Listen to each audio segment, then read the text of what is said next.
Vamos abrir a nossa Bíblia em Gênesis, no capítulo 25, e hoje nós vamos começar uma outra sessão Toledote. Uma outra sessão Toledote começa hoje. O que é uma sessão Toledote? É uma sessão que trata das gerações. O livro de Gênesis é dividido em várias sessões Toledote, as gerações. E nós chegamos no capítulo 25, versículo 19, e nós encontramos aí mais uma sessão Toledote sendo inaugurada. Fala assim: são estas as Toledote de Isaac.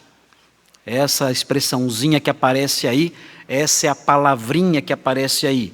Na semana passada nós estudamos uma outra sessão Toledote, no versículo 12, que diz: são estas as Toledote de Ismael. E nós estudamos as Toledote de Ismael, as gerações de Ismael. E hoje então começamos com essa outra sessão, a sessão Toledote, ligada aí a Isaac, as gerações, os registros da família. Isso que é Toledote. Toledote são os registros familiares, traduzidos aqui como gerações. São os registros familiares de Isaac. Isso é Toledote. Toledote é uma palavra no plural. E é esse o significado, registros familiares. Vamos então conhecer aí, iniciar essa sessão Toledote. Nós vamos hoje estudar os versículos 19 a 26. Se o Senhor permitir, nós vamos estudar esse trecho hoje. Então diz assim, Gênesis 25, versículos 19 a 26. Fala assim: são estas as gerações de Isaque, filho de Abraão. Abraão gerou a Isaque. Era Isaque de 40 anos quando tomou por esposa a Rebeca, filha de Betuel, o arameu, de Padã-Arã, e irmã de Labão, o arameu. Isaque orou ao Senhor por sua mulher, porque ela era estéril, e o Senhor lhe ouviu as orações, e Rebeca, sua mulher, concebeu. Os filhos lutavam no ventre dela. Então disse: se é assim, por que vivo eu? E consultou ao Senhor. Respondeu-lhe o Senhor: 2 nações há no teu ventre, 2 povos nascidos de ti se dividirão. Um povo será mais forte que o outro, e o mais velho servirá ao mais moço. Cumpridos os dias para que desse à luz, eis que se achavam gêmeos no seu ventre. Saiu o primeiro, ruivo, todo revestido de pelo, por isso lhe chamaram Esaú. Depois nasceu o irmão, segurava com a mão o calcanhar de Esaú, por isso lhe chamaram Jacó. Era Isaque de 60 anos, quando Rebeca lhes deu à luz. Os irmãos têm aí então um texto conhecido. Nós vamos estudar esse texto fazendo a divisão, como habitualmente nós fazemos, dividindo esse texto em 3 partes. Eu vou dividir esse texto em três sessões, e nós vamos estudar cada uma das sessões. Eu divido o texto em 3 partes e coloco um nome em cada parte, para que os irmãos possam acompanhar com mais facilidade a exposição. E então nós partimos para a explicação dos versículos, e no final nós tentamos extrair realidades, lições teológicas que sejam relevantes para a nossa vida hoje. Então vejam, a primeira parte desse trecho, a primeira divisão desse trecho está nos versículos 19 a 21. 19 a 21 é a primeira parte desse texto. O nome que nós vamos dar a essa primeira parte é a promessa ameaçada. Nós vemos a promessa sendo ameaçada aqui.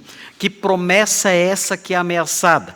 É a promessa que foi feita a Abraão em Gênesis 12, em Gênesis 15, em Gênesis 17. De ti farei uma grande nação. O texto também diz, de Gênesis fala, que em Isaque será chamada sua descendência. Isaque também seria o pai de uma grande nação. E nós vemos essa promessa sendo ameaçada aqui nos versículos 19 a 21. E nós vamos conhecer esses versículos sob esse título, a promessa ameaçada. Depois, olhando nos versículos 22 e 23, nós vamos ver a promessa ampliada. Existem mais revelações aqui, existem mais planos de Deus sendo revelados relativos à promessa inicial. Os versículos 22 e 23 mostram isso, uma ampliação na promessa, coisas que não foram ditas a Abraão, coisas que não foram ditas a Isaque a princípio, mas que agora são ditas aqui e que nós aprendemos porque Deus as revelou através aí do que é dito especificamente no versículo 23. Então nós veremos versículos 22 e 23, a promessa ampliada, a promessa que Deus fez a Abraão sendo ampliada aqui. E finalmente, nos versículos 24 a 26, nós temos a promessa prefigurada. Existe uma prefiguração, existe uma espécie de ilustração do que aconteceria, que Deus revela que aconteceria no futuro. Essa prefiguração ocorre em virtude do fato do segundo bebê que nasceu ali sair agarrado no calcanhar do primeiro bebê. Então existe aí a prefiguração de algo que aconteceria no futuro. Então nós vamos conhecer essas três etapas do texto: a promessa ameaçada, a promessa ampliada e a promessa prefigurada. Nós vamos então olhar cada um desses pedacinhos aí do nosso texto, vamos então ver cada um dos versículos. O versículo da primeira parte, a promessa ameaçada, começa dizendo: são estas as gerações de Isaque. Já falamos sobre essa frase, filho de Abraão. É importante esse destaque, filho de Abraão, porque é o que conecta Isaque à promessa. Abraão é o pai, é o primeiro patriarca que recebeu a promessa inicialmente, a promessa dele ser feito uma grande nação e de várias nações saírem dele, e em especial a promessa de que nele ou por meio dele serem abençoadas todas as famílias da terra. É nesse aspecto que a promessa nos alcança. É nesse aspecto que a promessa feita a Abraão nos atinge. Quando o texto fala, quando Deus diz: olha, em ti serão abençoadas todas as famílias da terra, com isso Deus estava falando, Deus estava pré-anunciando o Evangelho. É só por meio do Evangelho que todas as famílias da terra podem ser abençoadas.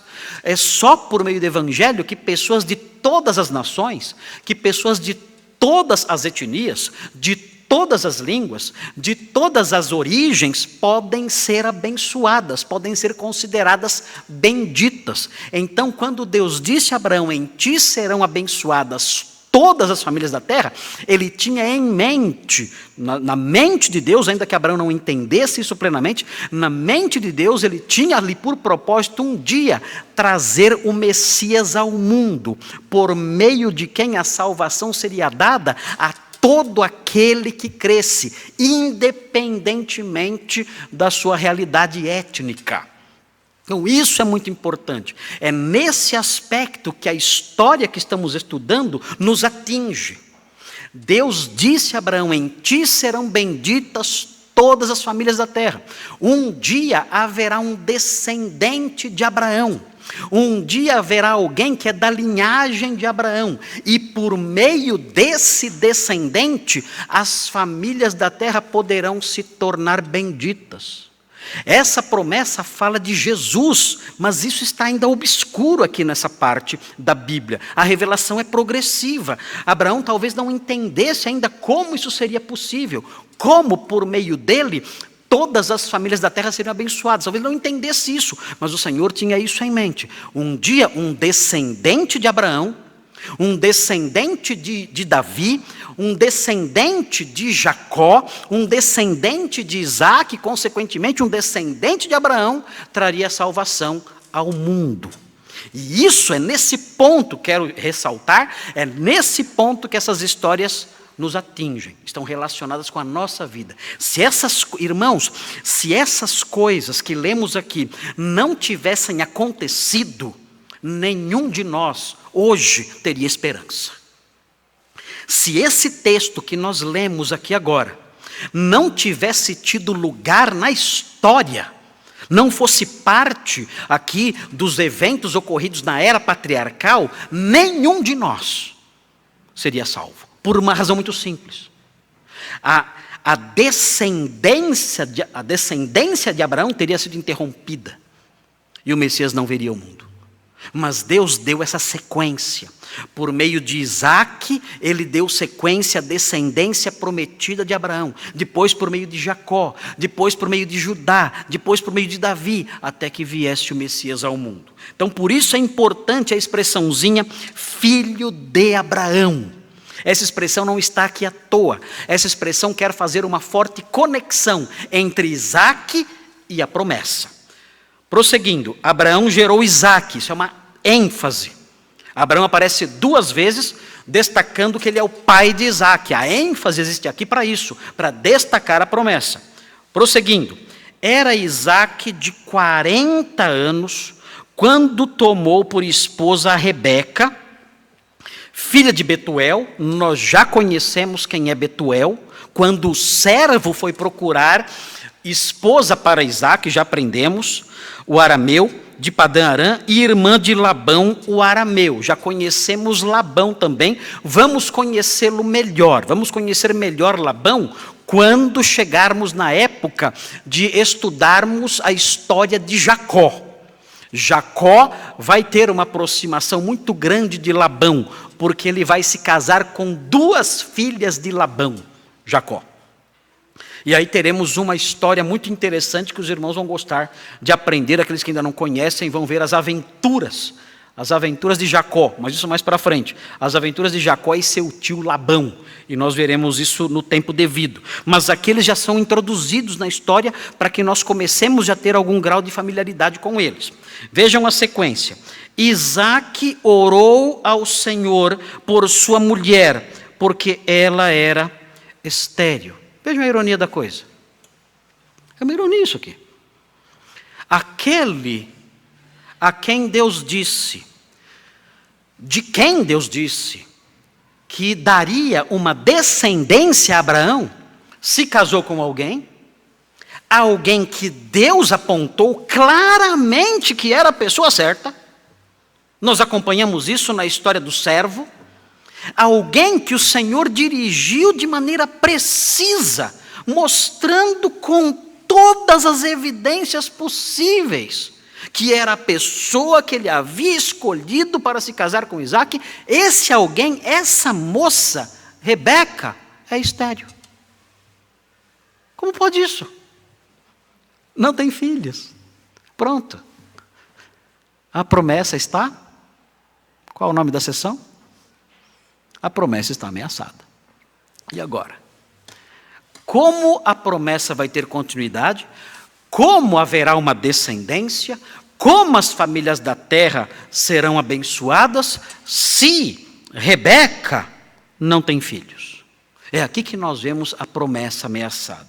Vejam, é interessante aqui o que acontece. O texto fala, Isaac orou ao Senhor. É curioso, né? Já estava tudo planejado. Por que ele orou? Deus já não tinha dito que haveria uma descendência? Por que nós temos que orar se tudo está planejado? Já perguntaram isso alguma vez? Já perguntaram isso alguma vez? Muita gente me pergunta isso. Acho que essa semana mesmo teve alguém que perguntou isso para mim. Por que nós temos que orar se tudo está planejado? Esses dilemas que nós levantamos, é interessante notar Eu acho muito interessante porque eles são reais e são inteligentes, e nós trazemos isso à nossa mente com razão, porque nós pensamos, raciocinamos, se Deus planejou tudo e nenhum dos planos dele pode ser frustrado, ele não vai mudar o plano dele, porque mudar o plano dele seria melhorar o plano dele. E o plano dele é perfeito, não tem como ele melhorar. Não tem como. Então por que eu devo orar? É curioso notar que essas questões que nós levantamos, a Bíblia, usando uma expressão aí que os jovens usam, a Bíblia não está nem aí para isso. Sabe como ela responde isso? Ela não responde. Ela simplesmente vai contando a história e, como que diz para você, ó, siga a sua vida fazendo o que eu mando. Eu mando orar, ore, e ponto final. E saiba que eu tenho meus planos. E tendo meus planos, ainda assim eu quero que você ore. Mas por quê? Eu tenho meus planos e quero que você ore. Mas se eu tenho meus planos e eu quero que você ore. Mas eu tenho meus planos e ainda assim eu quero que você ore. É assim. Ela não dá explicações. Nesse sentido, a Bíblia, ela mostra uma realidade que nos impulsiona a curvarmos diante dela a nossa inteligência, a nossa mente, o nosso questionar. Ela silencia e simplesmente ensina. Deus tem planos e você deve orar. Eu não sei como harmonizar as duas coisas. Eu não tenho que explicar para você como harmonizar as duas coisas. Eu tenho somente essas duas palavrinhas para você. Eu tenho meus planos e você deve orar assim mesmo. E nós percebemos isso num texto como esse. Deus revelou a Abraão, olha, eu vou chamar a sua descendência por meio de Isaque. É por meio de Isaque que você terá uma grande descendência. E, ao mesmo tempo, nós vemos aqui Isaque orando para que ele tenha filhos.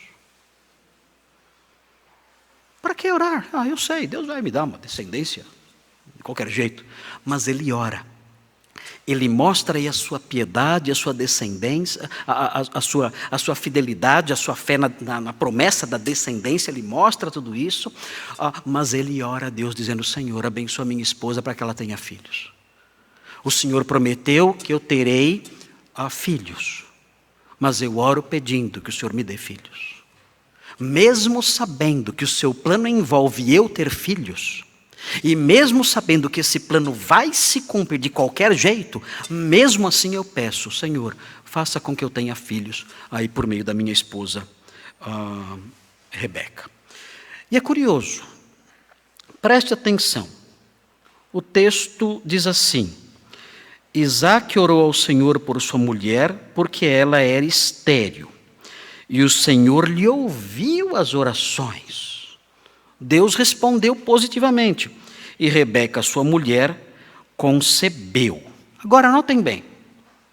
Volte para o versículo 20 e veja que idade Isaque tinha quando casou. Acharam? Quantos anos Isaque tinha quando casou? 40. Casou velhinho, né? Casou velhinho? Não, que na época vivia mais, né? Vivia mais. Mas ele casou com 40. Era um moço de 40 anos, quando ele casou. Agora, adiante-se um pouquinho, dê uma corridinha até o versículo 26 e descubra que idade ele tinha quando nasceu o primeiro nenê. Os gêmeos. Quanto? Ele casou com 40 e os nenês nasceram quando ele tinha 60. Quanto tempo ele orou? Quanto? 20 anos. Já imaginou? Ele orou durante 20 anos. 20 anos suplicando, Senhor, faça com que a minha esposa engravide. Senhor, faça com que a sua promessa se realize. Senhor, cumpra a sua promessa e abra a madre da minha esposa. Nós aprendemos uma lição curiosa aqui. E a lição é a seguinte: Deus, às vezes, demora. Sabiam disso? Deus, muitas vezes, demora. Nós não gostamos disso, né? Nós estamos na geração de apertar o botãozinho e tudo acontece na hora. Não é assim? Nós gostamos de apertar o botão e já tudo acontece. Nós ficamos muito irritados quando olhamos para a tela do computador e vemos aquela bolinha girando ali e temos que esperar 5 minutos. Isso nos deixa doidos. E nós dizemos, esse computador não presta, essa internet é lenta. Que nós queremos na hora, tudo. Aqui nós aprendemos que Deus, muitas vezes, Ele demora 20 anos para responder uma oração. Então você não pode desistir. Pastor, eu estou orando já faz 3 anos, falta só 17. Vai indo. Pastor, já estou orando há 10, já chegou na metade. Vai mais um pouco, siga em frente, você não sabe. Você não sabe quando Deus pode responder isso. Deus poderia ter respondido essa oração de Isaac no primeiro ano. Quando nós lemos o texto aqui, quando nós lemos o versículo 21, a impressão que nós temos é que ele orou e já na hora, ele estava orando no quarto, acabou, em nome de Jesus, amém. Rebeca bateu na porta, Isaac, estou grávida. Dá a impressão que é assim. Mas não foi assim. A narrativa vai transcorrendo de um jeito que dá essa impressão. Mas existe um período de 20 anos entre o versículo 20 e o versículo 26.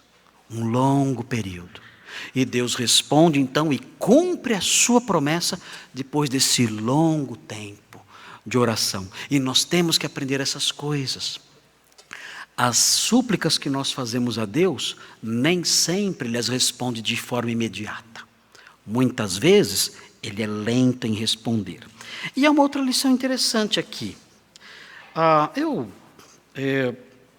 quero destacar isso, eu não sei, os irmãos estão aqui, eu não sei qual é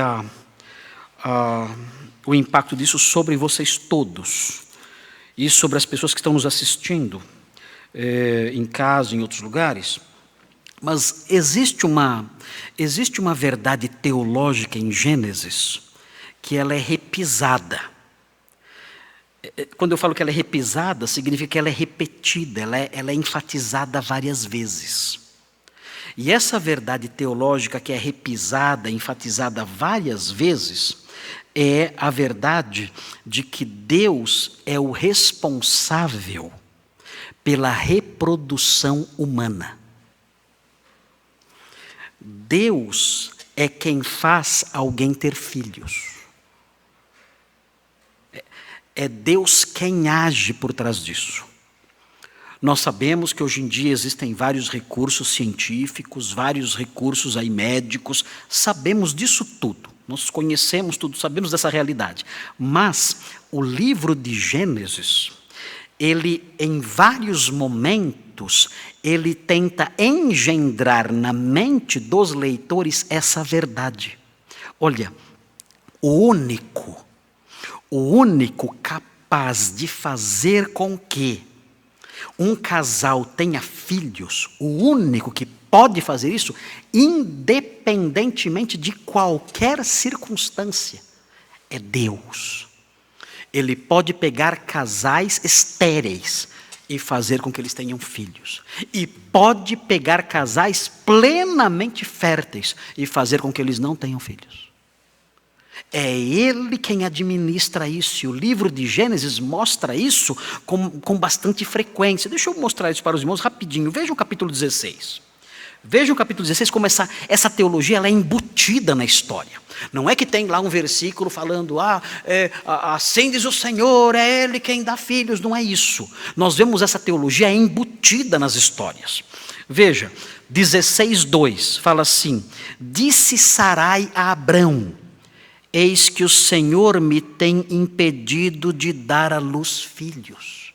Quando ela fala isso, quando essa frase aparece no texto de Gênesis, na boca de Sara, o autor está engendrando, ele está impingindo na nossa mente uma teologia, uma verdade doutrinária.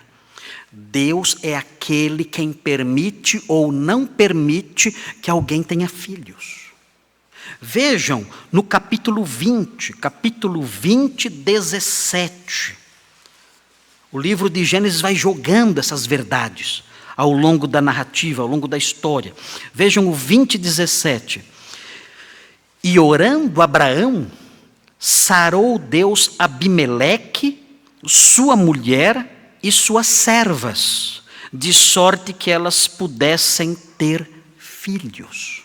Novamente, o escritor bíblico joga essa verdade, lança essa verdade. Olha, é Deus quem capacita alguém a ter filhos ou impede que a pessoa tenha filhos. Isso é muito bom, nós que somos crentes, é muito bom saber essas coisas. Nós vemos casais desesperados porque não conseguem ter filhos. Quando nós olhamos isso, nós vemos, o nosso Deus é um Deus bondoso. É um Deus que administra a sua graça conforme Ele quer. Ele sabe todas as coisas. E se Ele decide agir com um casal desta ou daquela maneira, Ele faz isso porque Ele ama profundamente esse casal. E Ele então mostra com isso o seu controle, a sua direção, a sua graça, concedendo ou não aquilo que aquele casal pretende ter.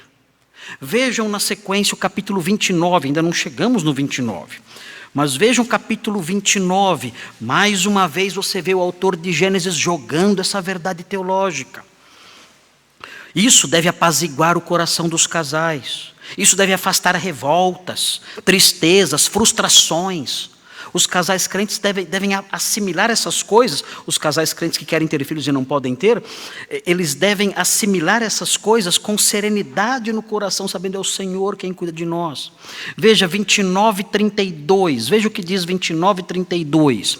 Concebeu, pois, Lia, e deu à luz um filho, a quem chamou Ruben, pois disse, o Senhor atendeu à minha aflição.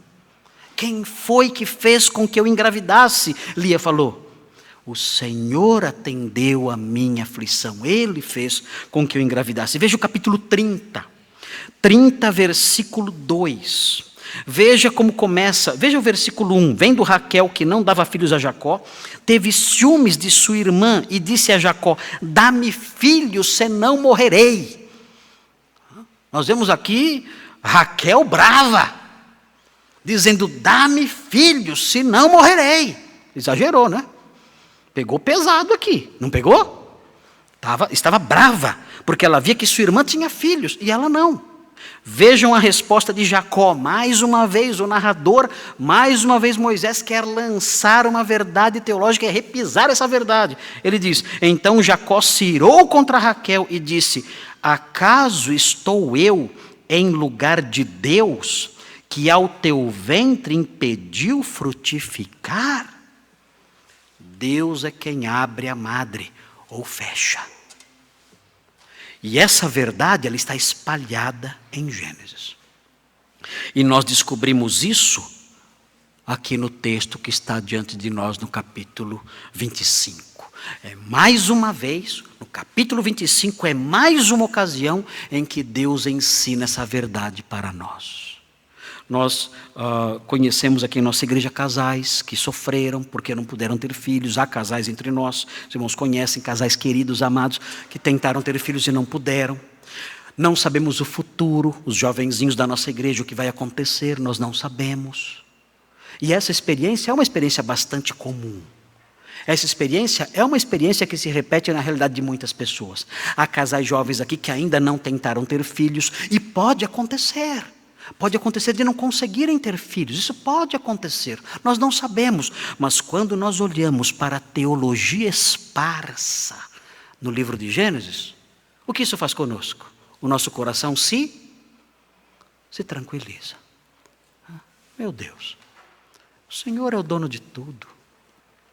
O Senhor controla tudo. Se o Senhor quiser, eu terei um exército em casa. Terei um time de futebol em casa. Se o Senhor não quiser, serei eu e minha esposa. Mas o que eu sei é que tudo que envolve a minha vida, o meu futuro, a minha progenie, a minha descendência, tudo isso está nas suas mãos. Eu não vou me revoltar, eu não vou ficar frustrado, arrasado, destruído, eu não vou ficar inconformado, questionando, não. Eu aprendi, lendo a sua palavra, eu aprendi nas primeiras páginas da sua santa revelação, eu aprendi essa verdade que me atinge de modo tão doce.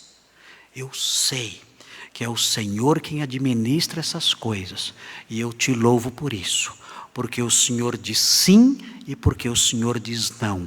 O Senhor é o controlador dessas histórias todas. É importante isso para nós. Nós somos o povo de Deus. Nós não estamos jogados à mercê das nossas percepções. Nós não estamos jogados à mercê dos nossos pensamentos, nossas ideias, nossas opiniões, não. Nós não somos assim. Nós somos um povo sábio.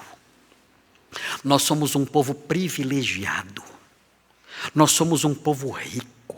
Nós recebemos conhecimento. E não é qualquer conhecimento. Nós recebemos conhecimento divino. Nós recebemos conhecimento que desce do alto. E esse conhecimento que desce do alto nos invade. E quando ele nos invade, ele nos modifica. Nós somos pessoas diferentes. Enquanto alguns rastejam, deprimidos, arrasados, morrendo, chorando. Nós não. Nós temos o coração sereno. Por quê? Porque a verdade divina, a doce verdade divina, apazigua a nossa alma, nos instrui. É como se Deus nos pegasse no colo como bebês e nos ensinasse, nos falasse, mostrasse as coisas. E isso nos faz bem e nós podemos prosseguir seguros na vida, sabendo que todos os detalhes da nossa vida e da nossa descendência toda estão debaixo do seu controle amoroso, sábio e bom. É bom ser crente ou não é? É maravilhoso ser crente. E os incrédulos? Vivem na ignorância, na escuridão, seguindo os seus próprios corações, suas próprias tendências, suas próprias impressões, e sempre quebrando a cara. Sempre. Porque são cegos andando na escuridão, numa estrada esburacada, em buracos que eles próprios cavaram, e vivem caindo, e se ferindo, e se machucando, porque não tem visão, não tem entendimento, não tem conhecimento da verdade. Nós temos. Essas verdades, elas são lançadas para nós sempre. O Senhor as joga para nós. Quando nós paramos diante da Escritura e a lemos com cuidado, com zelo, com dedicação, nós nos debruçamos sobre ela, essas verdades começam a saltar com naturalidade, não precisamos forçá-las.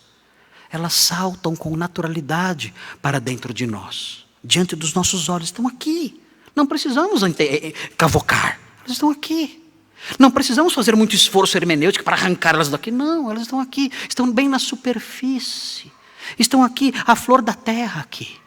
Bem próximos, nós podemos vê-las, e quando as vemos, nós somos consolados, ensinados, instruídos e transformados por elas. É assim que acontece conosco. Nós somos o povo santo, e sendo o povo santo, nós recebemos instruções santas, e as instruções santas nos curam e nos consolam. É isso que somos. E isso é maravilhoso isso. O que seria de nós, Senhor? Senhor, o que seria de nós? Se não fosse o seu papel como mestre, como professor, como pastor, que nos guia, que nos dirige, que nos instrui, o que seria de nós? Queridos, vamos caminhar mais um pouquinho? Vamos? Querem parar? Não? Mais um pouquinho só? Que horas são? 7 horas? Que horas acaba o culto? 7h30? É isso? Vocês não estão cansados, não? Não? Tá bom. Então, vamos mais um pouquinho. Caminhar mais um pouquinho. Vamos para a segunda parte, então, agora. Vamos caminhar para a segunda parte. Nós falamos sobre a promessa ameaçada. Agora, nós vamos falar sobre a promessa ampliada. Vejam aí o que acontece agora. Um fenômeno muito interessante, muito curioso. Eu nunca vi isso. Eu nunca vi isso. O que vai ser narrado aqui, eu não sei de relatos sobre isso. Talvez os médicos tenham informações sobre isso, mas eu nunca vi, nunca ouvi falar disso. Veja o que acontece. Diz assim, versículo 22. Os filhos lutavam no ventre dela. Bem, esse verbo que é usado aqui, o verbo lutar, eles lutavam, é um verbo que o autor escolheu que implica, que significa uma briga violenta. Uma briga violenta. E quando fala que eles, os dois ali juntos brigavam, lutavam no ventre dela, isso significa que eles trocavam golpes recíprocos. Eu não entendo isso. Fica quieto aí dentro. Mas o ventre de Rebeca era um ringue. Era um ringue de MMA. É assim que fala, MMA? É isso? Era soco para tudo quanto é lado. Os dois bebês lá dentro. E isso foi tão violento, era uma coisa tão violenta, que Rebeca ficou perplexa. Ela não estava entendendo o que estava acontecendo. Eu me lembro da gravidez, das 3 gravidezes da minha esposa, e o bebê se mexe, os bebês se mexem dentro da barriga da mãe. A gente vê isso. Às vezes a barriga da Simone vinha para a direita, ficava deformada. Lembra, Má? Deformava ali, porque o nenê acho que esticava o braço, não sei, ou fazia algum movimento mais brusco. Era até engraçado. Às vezes o bebê se mexia, e eu nunca tinha visto, né? Pai de primeira viagem, quando a Isabela estava no ventre da mãe dela ainda, eu achava engraçado, a barriga se mexia. Era engraçado ver isso aí. Mas o que nós temos aqui não é isso. O que nós temos aqui é uma troca de socos e pontapés dentro da barriga da mãe. E naqueles dias, já havia a noção, claro, próprio da superstição, da cultura da época, de que gêmeos era pressagiava alguma coisa não muito boa. Então ela viu aquilo, Rebeca viu aquilo, ela percebeu aquela briga, aquela luta dentro dela, e ela ficou perplexa, e ela fez uma pergunta que nós não conseguimos entender direito. Que pergunta é essa? Os irmãos vêm aí no versículo 22, os filhos lutavam no ventre dela, então disse, e aí vem a pergunta que ela faz: se é assim, por que vivo eu? Isso aqui, essa tradução é uma tradução que ela teve que ser ajustada. Porque, na verdade, o verbo viver não aparece no texto original. No texto original, a pergunta não faz sentido. Nós não conseguimos entender o significado da pergunta dela a partir das palavras que são usadas aqui no texto hebraico. No texto hebraico, eu verti, o pastor Thomas é especialista em hebraico, depois, pastor Thomas, você confira se a minha versão está exata aqui. Mas eu verti para o português de forma direta, eu fiz uma tradução direta, sem os ajustes aqui da ARA e sem os ajustes das outras traduções, que tem que fazer ajustes para o texto ter algum sentido, mas sem esses ajustes, a pergunta é assim: se assim, por que isso eu? Essa é a pergunta. Alguém quer traduzir? Se assim, por que isso eu? Parece o mestre Yoda falando. Não tem Não tem sentido essa pergunta. É uma pergunta que não adianta nós traduzirmos. Nós temos que interpretar essa pergunta.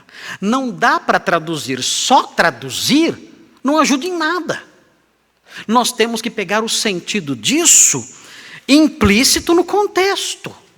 A tradução direta não vai ajudar, porque a tradução direta não significa nada. Então, o que pode significar isso aqui? Bem, o tradutor aqui da RA fala, se é assim, por que vivo eu? Dá a impressão que ela estava desesperada da vida. Não vale a pena viver com 2 brigando na minha barriga. Talvez seja esse o questionamento, se lamentando. Com 2 brigando na minha barriga, não há razão para eu viver. Talvez um pouco exagerado. Mas há outras possibilidades. Talvez ela esteja dizendo, eu anotei algumas possibilidades aqui. O que resultará disso? Se é assim, que resultados isso trará para mim? Pode ser esse o sentido. Se isso está acontecendo, no que isso vai dar?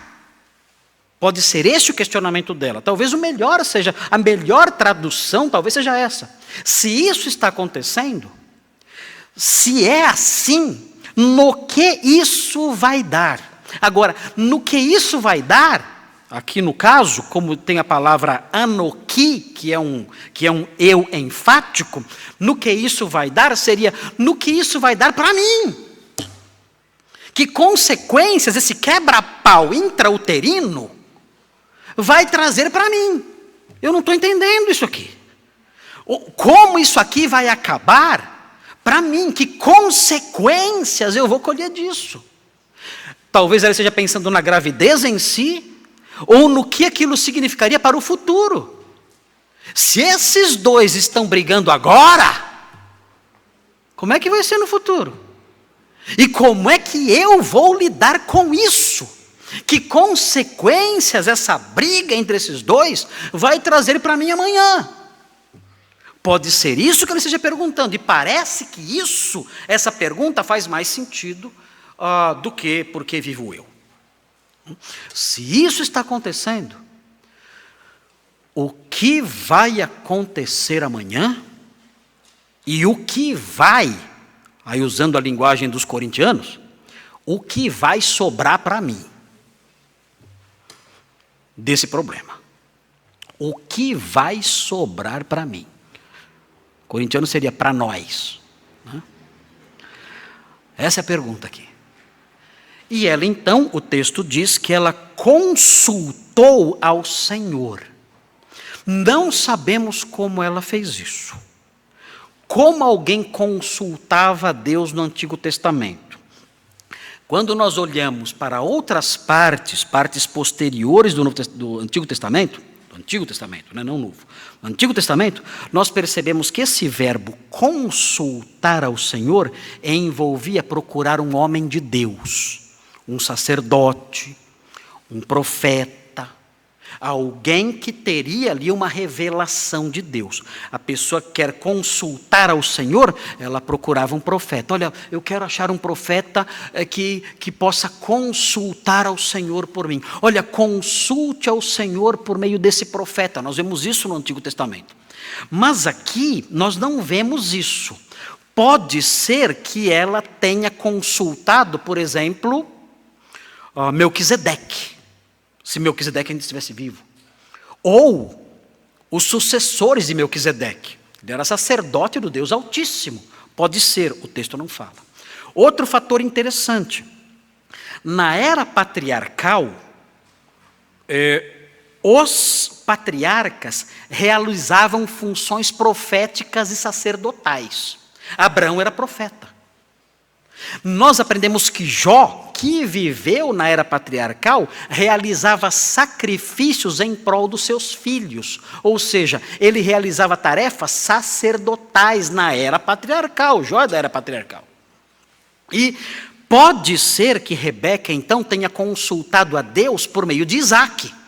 Pode ser que Isaac exercesse funções proféticas e sacerdotais. E ela consultou a Deus por meio de Isaac, e Isaac recebeu de Deus essa revelação no versículo 23 e disse a ela: pode ser, não sabemos.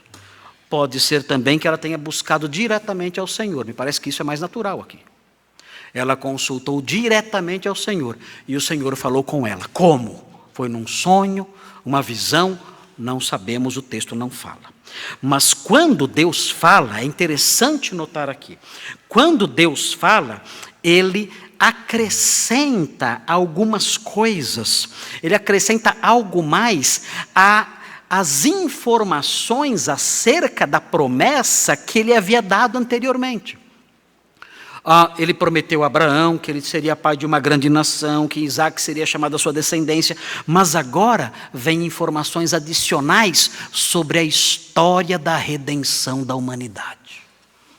A promessa é ampliada, a revelação caminha um pouco mais, a revelação progride um pouco mais. Deus tem um plano que Ele revela agora aqui. Deus vai revelar um plano relativo a essas promessas todas, e esse plano que Ele vai revelar, Ele não tinha falado nada sobre isso antes, é novidade. Nós não sabíamos nada disso, isso aparece agora aqui. E é curioso, o texto diz: respondeu-lhe o Senhor, talvez diretamente, num sonho, numa visão, ou por meio de um profeta, de um sacerdote, do seu marido, não sabemos. Mas o que vem agora, acredite, o que vem agora é um verso. A resposta de Deus foi num versinho. Olha que bonitinho. Não é bonitinho? A resposta de Deus é num versinho. Deus fez um versinho para responder para ela.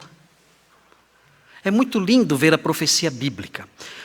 A profecia bíblica, quando ela é entregue aos homens de Deus, essas profecias todas, quando nós lemos os profetas, quando nós lemos o modo como os homens de Deus se expressavam, nós percebemos a existência de uma excelência literária.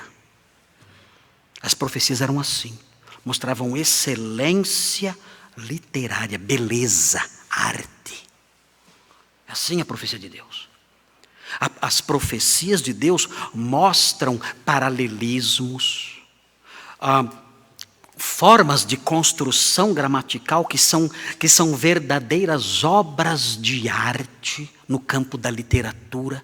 As profecias bíblicas são assim, são construções extremamente bem elaboradas.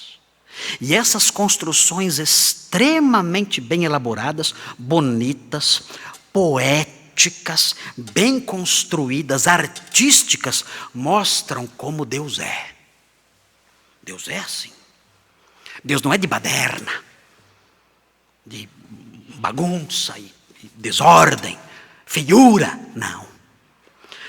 O modo como Deus se manifesta é bonito. E aqui o que Ele fez? Ele fez um versinho para Rebeca. É o versinho de Rebeca, para ela colocar na guirlanda no quartinho dos meninos. Está lá. É o versinho da guirlanda. É o versinho do quadrinho do quarto dos bebês. É isso aqui. Deus fez um versinho e deu para ela, revelando o que iria acontecer. É assim. É interessante isso, porque nós, irmãos, hoje em dia, dá vergonha. Já viram os profetas de hoje? Já viram? Como os profetas falam? Já viram como são as profecias hoje? Coisas horríveis. Além de serem profecias mentirosas, coisas mal construídas, mal faladas, no meio de sílabas ali, a pessoa começa a falar uma profecia, eis que te digo, o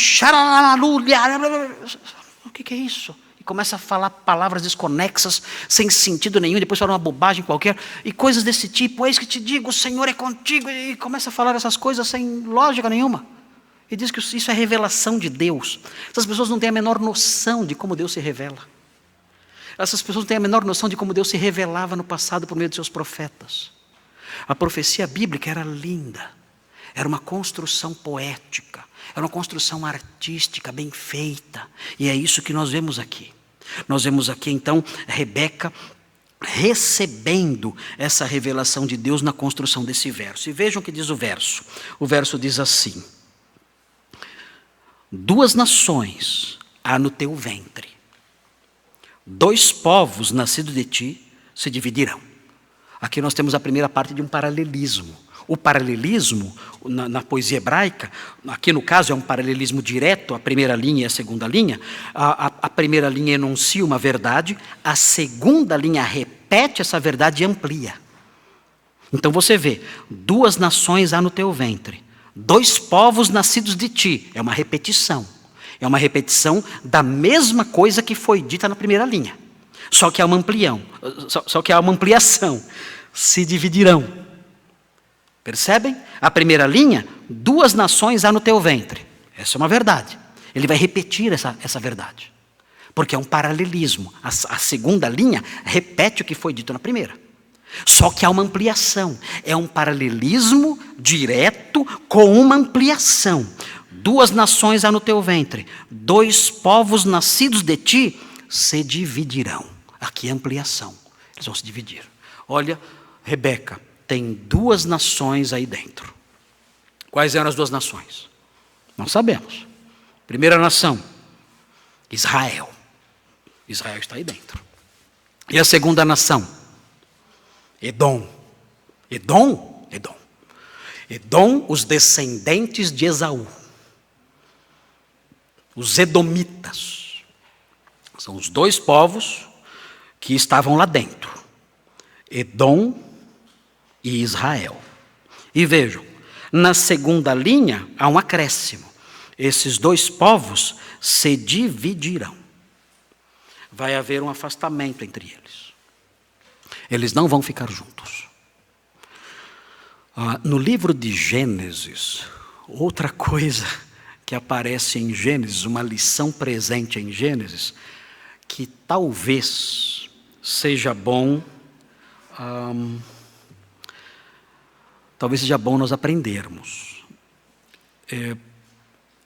Está em Gênesis, isso está esparso, espalhado em Gênesis, e muitas vezes é bom que nós, os crentes, captemos isso e vejamos se nós podemos aproveitar isso para nós. O que é? Bem, é o seguinte. No livro de Gênesis, muitas vezes, o remédio para as brigas é o afastamento. Exceto no casamento. No casamento não tem jeito, tem que fazer as pazes. Mas em outras relações, em Gênesis, o remédio para parar com a briga é o afastamento. Até isso a Bíblia nos ensina. Talvez a solução para você parar de brigar com a sua sogra é você mudar de casa. Talvez seja isso. É o afastamento. Talvez o único jeito de você parar de brigar com aquelas pessoas no trabalho é você trocar de emprego. A Bíblia mostra isso. Nós vemos isso, vejam, nós vemos isso no caso de Abraão e Ló. Quando nós estudamos o capítulo 13 de Gênesis, qual foi a solução para as intrigas entre Abraão e Ló? Qual foi? Ló, você vai para lá, eu vou para cá. Pronto, resolveu o problema. Separação. Qual foi a solução para as brigas entre Isaque e Ismael? Ainda pequenos. Qual foi a solução? Vá para lá, eu vou para cá. Qual vai ser, na sequência, a solução para a briga que vai haver? Os irmãos verão essa briga mais para frente, entre Esaú e Jacó. Qual vai ser a solução? Jacó vai para lá, Esaú fica para cá. Em Gênesis, essa é a solução. E pastor, será que Deus está falando alguma coisa para mim? Não sei. Não conheço a sua vida particular. Mas excetuando o casamento, no casamento não tem jeito. O casamento é uma viagem de avião. Se você entrou, você só pode descer do avião quando ele pousar. E ele só pousa quando um morrer. Então não tem jeito. Eu vou sair lá fora um pouquinho, não tem como. Casamento é uma viagem de avião. Você tem que ir até o final casado. Não tem jeito, não tem outro jeito. Agora, em outras relações, em outros relacionamentos, muitas vezes até de pai com filho, a solução que nós vemos em Gênesis é essa. Eu vou sair, vou para aquela direção. Vou sair e vou naquele outro lado. E aí nós vamos manter a paz desse jeito. Depois, quando Esaú e Jacó se encontraram de novo, foram só beijos e abraços, só. Mas antes disso, Esaú ele planejou, chegou a planejar assassinar o seu irmão. Depois que eles se separaram, aí a briga parou e a paz se estabeleceu entre eles. Quando se encontraram de novo, muito tempo depois, se abraçaram e tudo acabou bem. Mas nós aprendemos isso em Gênesis. Muitas vezes a solução para os conflitos é a separação. Nós vemos isso aqui. O texto mostra: 2 nações há no teu ventre, 2 povos nascidos de ti se dividirão. E aí prossegue, aí vem a outra parte do versinho. Um povo será mais forte que o outro. É o que nós temos aqui na terceira linha. E aí vem a quarta linha, que explica a terceira. O mais velho servirá ao mais moço. É um prenúncio do que iria acontecer. Quem seria o mais velho? Esaú ou Jacó? Esaú seria o mais velho. Mas Esaú ficaria abaixo de Jacó, e o povo descendente de Jacó iria ser senhor do povo descendente de Esaú. Israel dominaria os edomitas. Era isso que dizia esse verso. A promessa, então, foi ampliada. E isso aconteceu, nós aprendemos, ao longo do Antigo Testamento, nós aprendemos que os edomitas, em várias situações, em várias ocasiões, tiveram que se submeter ao jugo dos israelitas. Nós encontramos, eu tenho aqui algumas passagens bíblicas, especialmente nos dias de Davi, nós encontramos os edomitas tendo que se submeter ao jugo dos israelitas. Os irmãos podem olhar depois em casa, mas aqui os textos bíblicos que eu tenho são 2 Samuel 8, 14. 2 Samuel 8, 14 mostra isso. Mostra os edomitas sendo subjugados pelos israelitas. 1 Reis 11, 14 a 16 mostra isso também. Os edomitas sendo subjugados pelos israelitas. Primeiro livro dos Reis, 11, 14 a 16. Há outras coisas aqui que eu anotei, mas que não tem como eu passar para os irmãos agora. Talvez no sermão que vem eu possa falar sobre isso, porque são várias coisas. Existe uma profecia de Obadias. Obadias só fala dos edomitas. Obadias só fala sobre o destino dos edomitas. E Obadias fala no versículo 18, Obadias tem um capítulo só, Obadias fala no versículo 18 que Israel vai acabar totalmente, iria exterminar totalmente os edomitas. Totalmente. Fala isso. Então, e mais, fala que no futuro, no reino messiânico, Israel vai habitar no lugar em que os edomitas habitaram. Isso é dito pelo profeta Obadias, isso é dito pelo profeta Amós, em Amós 9, 11, 12, e Obadias 19 a 21, mostram essas coisas. Então, não somente essas coisas que são ditas nesse versinho se cumpriram em certa medida no passado, mas essas coisas que vemos aqui são preditas também como coisas, são vistas também como coisas que vão se cumprir no futuro também. Israel um dia vai habitar toda a terra que um dia foi ocupada por Edom, ali ao sul do Mar Morto. Nós veremos depois onde habitaram os edomitas. No tempo devido, vamos mostrar os mapas para os irmãos disso. Os edomitas morando ali na parte mais sul do Mar Morto. E o texto de Amós e o texto de Obadias também mostram isso. Mostram Israel dominando toda aquela região nos tempos em que o reino do Messias estiver estabelecido. E nós vemos tudo isso. Essa profecia então se amplia. É uma profecia que vai além, que diz, olha, há dois meninos aí. Mas esses 2 meninos vão originar 2 nações. E essas nações serão fortes. Mas o mais novo, o que vai nascer em segundo lugar, esse que vai nascer em segundo lugar e vai ser o mais novo, esse vai ser mais forte e vai subjugar o mais velho.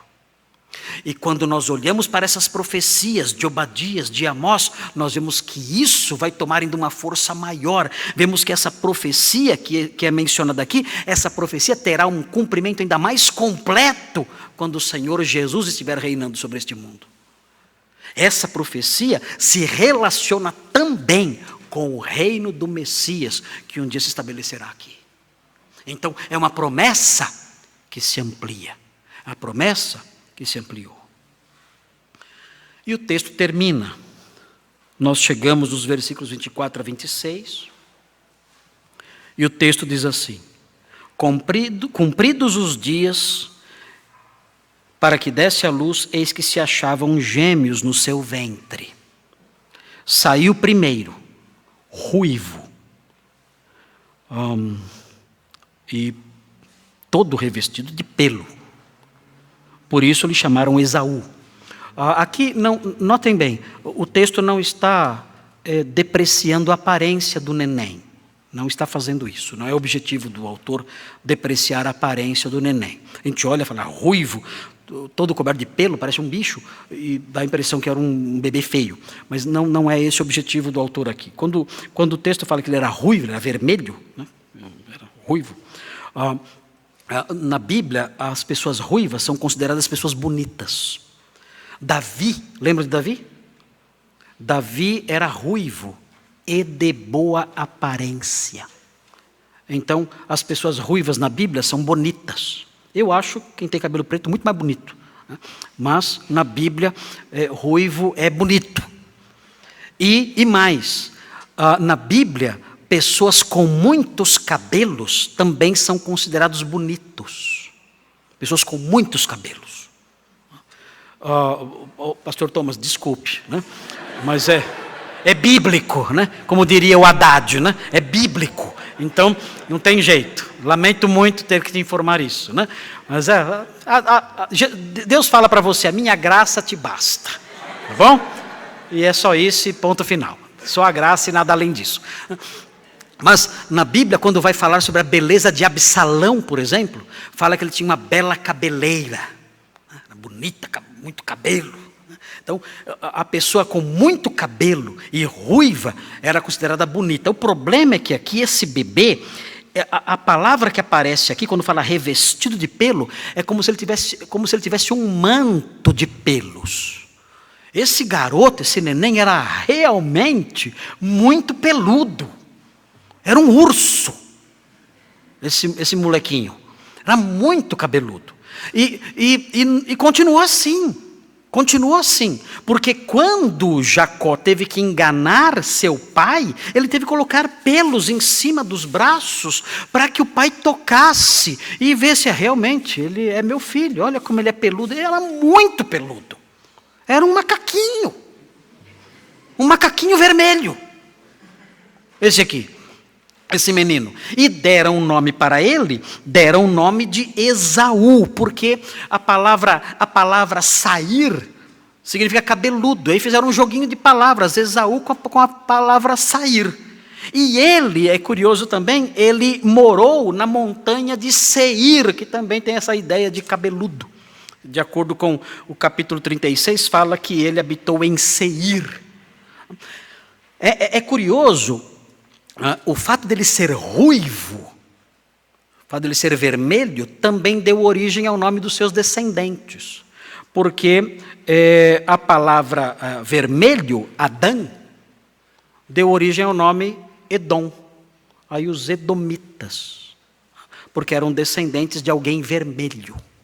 Então nós temos aqui Esaú. Esaú nasce, ele é assim, ruivo e todo coberto de pelos, muito peludo, era um manto de pelos ali sobre ele. E vem o 26. O 26 diz: depois nasceu o irmão, segurava com a mão o calcanhar de Esaú. Aqui a descrição que nós temos é do neném segurando com muita força. Ele estava agarrado no pé do irmão. A impressão que dava é que ele estava querendo passar por cima do irmão. E catou no pé do irmão para tentar suplantá-lo, para tentar ultrapassá-lo, para tentar substituí-lo. Não, sou eu primeiro. E tentou segurar, talvez tentando ultrapassá-lo. Era essa a ideia que dava. Claro que Nenê não estava pensando nisso. Nenê não tem essa noção. Mas deu essa impressão que ele estava segurando para tentar suplantar e substituir o irmão, puxando ele para passá-lo. E aí deram o nome de Jacó, que significa calcanhar. Mas notem, a palavra calcanhar e a palavra enganar no hebraico são muito parecidas.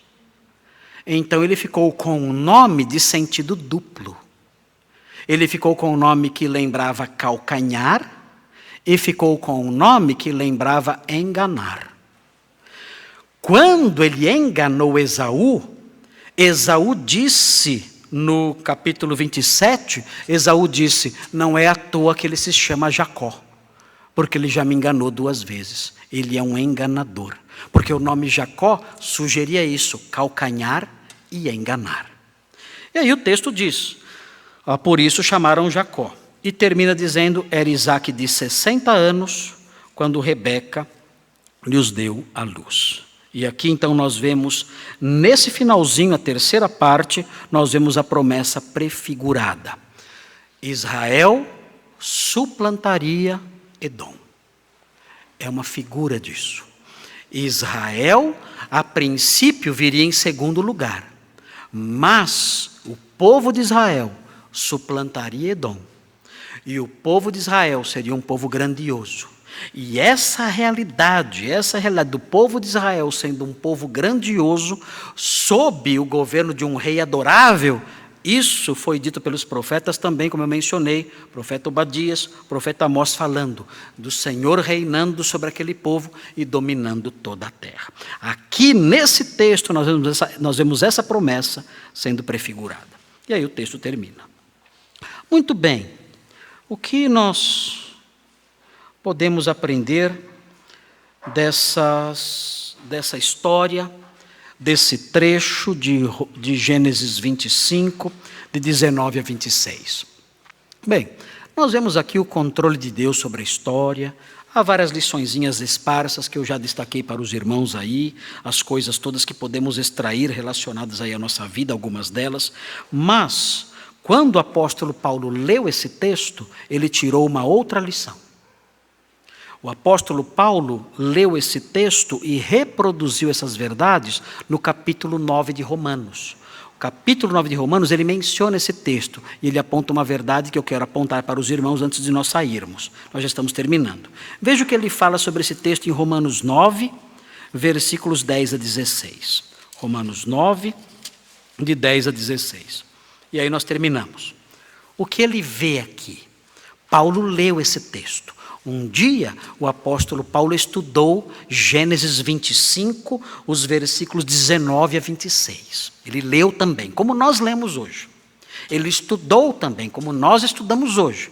E quando ele leu e estudou esses versículos, ele extraiu algumas verdades maravilhosas.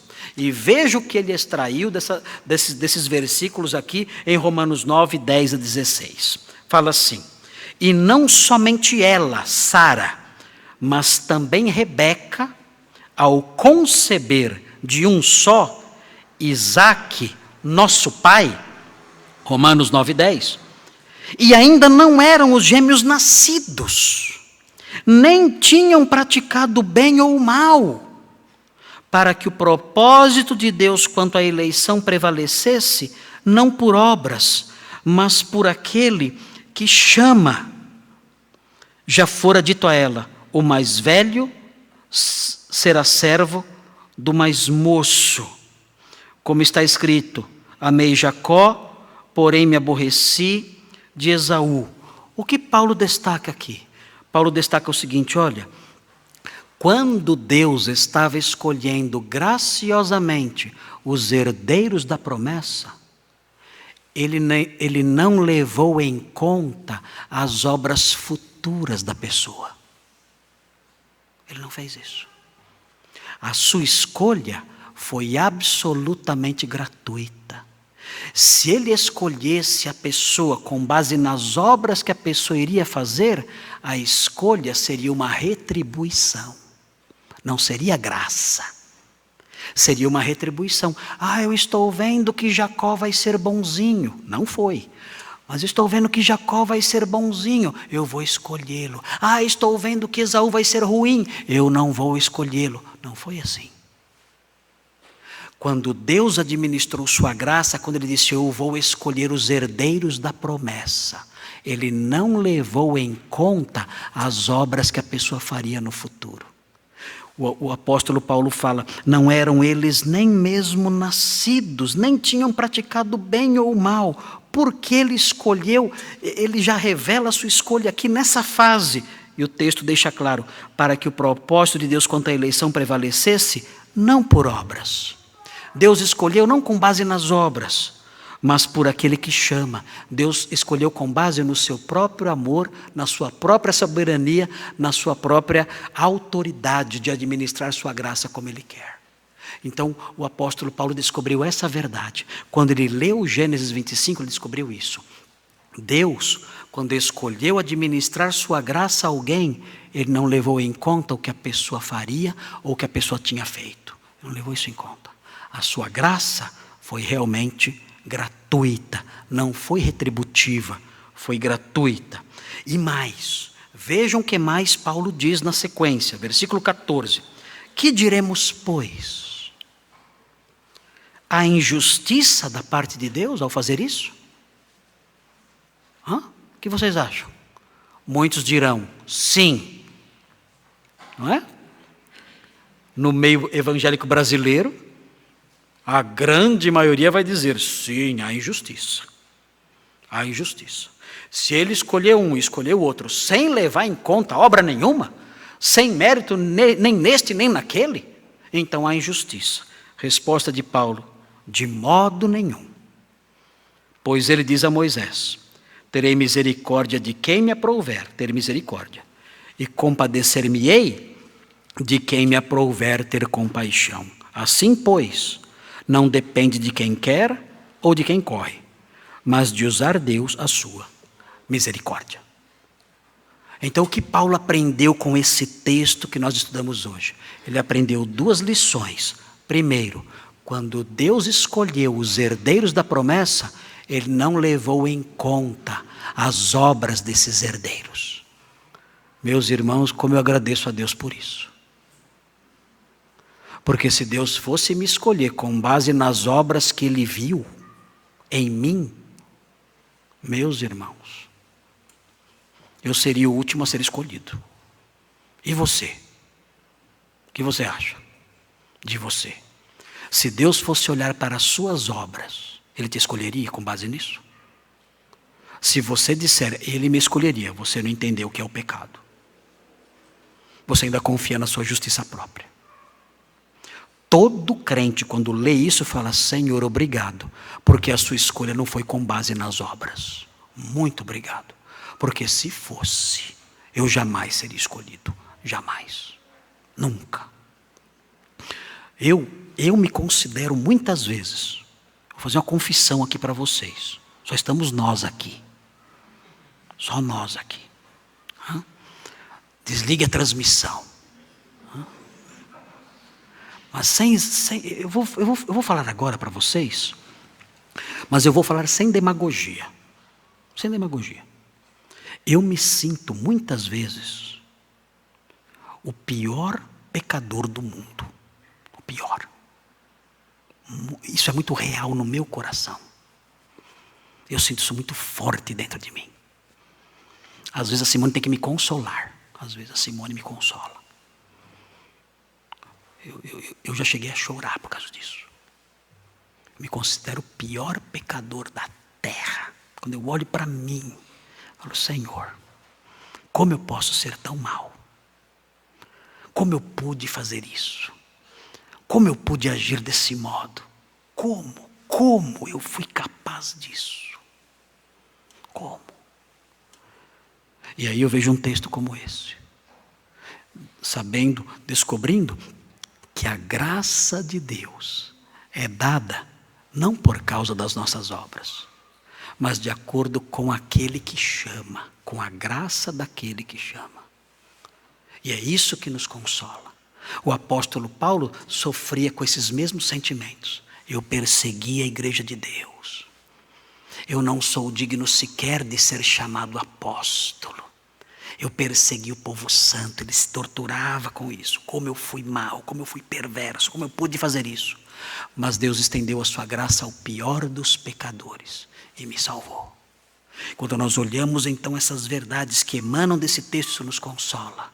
A graça de Deus, a graça eletiva de Deus foi estendida aos homens que Ele escolheu independentemente das obras dele. E mais, essa escolha não torna Deus injusto, como nós aprendemos aqui, porque Ele administra a sua graça como Ele bem entende. Quando eu olho para isso e vejo que Ele olhou para mim, o segundo pior pecador que existe, o primeiro foi Paulo, eu sou o segundo. Paulo é o principal, eu venho em segundo lugar, com certeza absoluta. Certeza absoluta, eu sou o segundo lugar. Nós já sabemos, a Bíblia diz quem foi o primeiro. O principal dos pecadores, a Bíblia já diz quem foi. Foi Paulo. Os irmãos sabem quem foi o segundo? Então estão sabendo agora. Sou eu. Eu sou o segundo. Principal. Sem demagogia nenhuma. Eu sou o segundo. Segundo principal pecador. E é bom saber, pecador como sou, é bom saber que a graça eletiva de Deus se estendeu àqueles a quem Ele escolheu, não com base em suas obras, mas com base na soberana administração da sua graça. E isso não o torna injusto, porque Ele administra a sua misericórdia, como Ele bem entende. E essa profunda lição, importante lição, consolatória lição, o apóstolo Paulo aprendeu quando estudou o texto que nós estudamos nesta noite. Que o Senhor nos abençoe, para que essa verdade que o apóstolo descobriu nessa passagem fique gravada na nossa mente também. Oremos. Obrigado, Senhor, pelo tempo aqui, pelo texto que estudamos, pelas verdades que emanam dele. Pedimos, ó Deus, que o Senhor nos abençoe, para que, vendo tudo isso, sejamos gratos e louvemos ao Senhor sempre, porque a sua graça se estendeu sobre nós, independente do que nós fizéssemos, independente do que nós fizemos, independente do que nós faríamos. A sua graça se estendeu sobre nós com base apenas no seu amor gratuito. E nós te louvamos por isso.